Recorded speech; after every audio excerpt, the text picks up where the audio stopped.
l'armée et le VDP ne se battent pas. Et je vous ai dit que notre gouvernement est un gouvernement qui observe la démocratie. Jusqu'à présent, il observe les cessez-le-feu.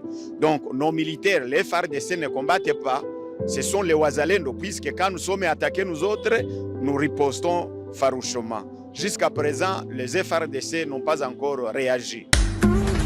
Décryptage, ceux qui vous Morning Post, toujours la vérité. Les rebelles du 23 progressent. Après Rutshuru, Nyiragongo, Masisi. Aujourd'hui, l'actualité nous amène directement vers le territoire de Walikale où l'armée continue à perdre des villages. La population s'inquiète et on veut comprendre aujourd'hui qu'est-ce qui explique cette progression de rebelles du 23 dans l'est de la République démocratique du Congo. Et pour en parler, pour comprendre cette question, nous serons dans cette émission avec un porte-parole d'un groupe de VDP œuvrant à l'est de la République démocratique du Congo. Bienvenue dans cette émission Décryptage. Emmanuel Serugendo, bonjour.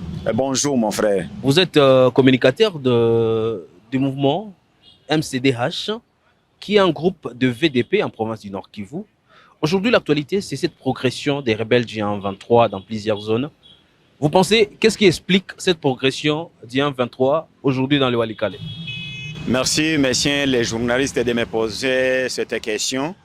Vous voyez, notre pays, c'est un pays démocratique qui observe surtout le cessez-le-feu jusqu'à présent qui a été prononcé par le processus de Luanda.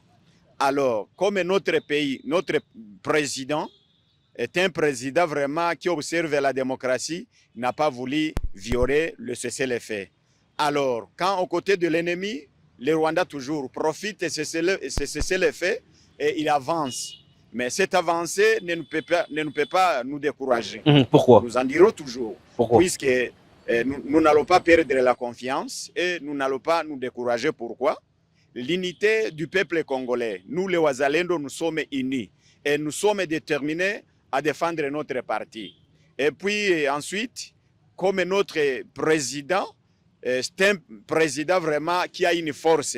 Malgré sa confiance pour la démocratie, il ne peut pas violer, il ne peut pas montrer, il va toujours montrer comment il doit observer les cessez-le-feu. Mais je pense que les mesures seront prises. Une fois les mesures sont prises, nous allons riposter farouchement. D'autres sources parlent d'une situation assez non maîtrisée par les VDP. Est-ce que la situation va se rétablir? Voilà l'inquiétude de la population.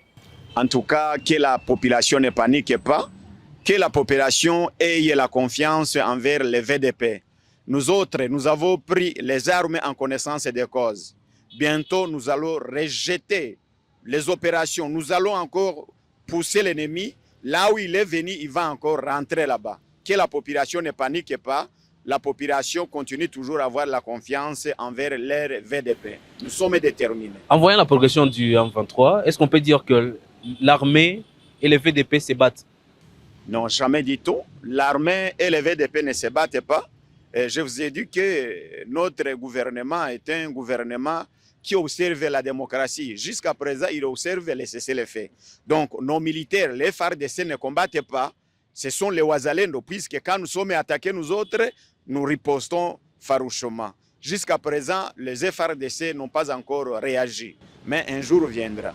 Une volonté des autorités de la sous-région dans la pacification de cette question de l'Est était de voir quand même l'arrêt des hostilités, un terme qu'on a appelé cessez-le-feu.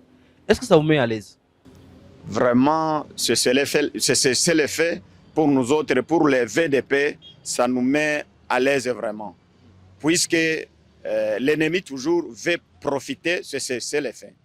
Alors, quant à nous, vraiment nous demanderions à nos autorités de prendre d'autres précautions. Ça veut dire quoi? C'est-à-dire chercher comment contrecarrer l'ennemi, puisque nous n'allons pas observer toujours un cessez-le-feu indéterminé, alors que l'ennemi profite de ce cessez-le-feu. Vous avez signé, je vais dire la République démocratique du Congo a signé des accords. Aujourd'hui, revenir sur ce cessez-le-feu, ce n'est pas une violation en quelque sorte des textes? Je dirais qu'aux côtés de l'ennemi, c'est une violation. Donc, l'ennemi, qui est notre pays voisins qui nous agressent, ils profitent toujours de cessez-le-feu. Alors, je demanderai à notre président, au gouvernement, de ne pas toujours continuer à croiser les bras, puisque l'ennemi comme profite de cessez-le-feu, nous devons aussi riposter. Nous devons quand même, nous n'allons pas rester bras croisés jusqu'à l'infini. Des Congolais veulent savoir à quand cette réponse de VDP. Bon, toujours nous sommes patients, nous patientons, mais bientôt quand même. Bientôt, il y a des mesures qui ont été prises. Quand ces mesures seront mises en action, l'ennemi va manquer où aller. La direction aujourd'hui et l'inquiétude de la population, c'est de voir les M23 quitter Walikale et se diriger vers Tchopo et dans d'autres provinces. Est-ce que cela arrivera? Bon, ça va, qu'ils continuent toujours à progresser. Mais là où ils sont venus, ils vont manquer le chemin de rentrer chez eux. Puisque quand ils profitent de l'avancée, nous autres aussi, nous savons ce que nous allons profiter. Bientôt, vraiment, leur avancée ne nous décourage pas. Nous avons des stratégies militaires à apprendre. Quel message il faut adresser à la population en cette période tumultueuse ou quand même il y a quoi s'inquiéter? Bon, pour la population, vraiment, moi je dirais que la population doit évacuer les zones occupées par l'ennemi bientôt avant que les mesures ne soient pas prises. Puisque bientôt quand on va riposter, la population qui sera mélangée avec l'ennemi, tous seront toujours mis ils vont toujours subir les mêmes sorts. Vous voulez dire à ce niveau que les habitants qui ont regagné certains villages puissent quitter ces villages? En tout cas, moi je dirais bon, vous avez quand même, vous savez que l'ennemi profite de la population.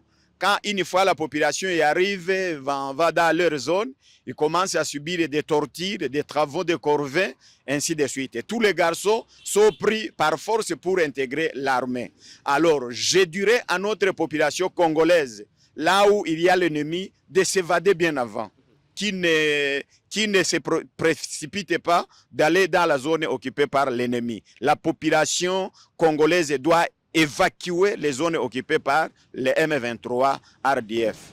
Vous avez suivi cette mise en garde en tout cas de VDP. Nous étions dans cette émission avec Serugendo Emmanuel, qui est tout simplement porte-parole d'un groupe de VDP œuvrant à l'est de la République démocratique du Congo. Merci d'avoir répondu à nos questions. C'est moi qui vous remercie, messieurs les journalistes.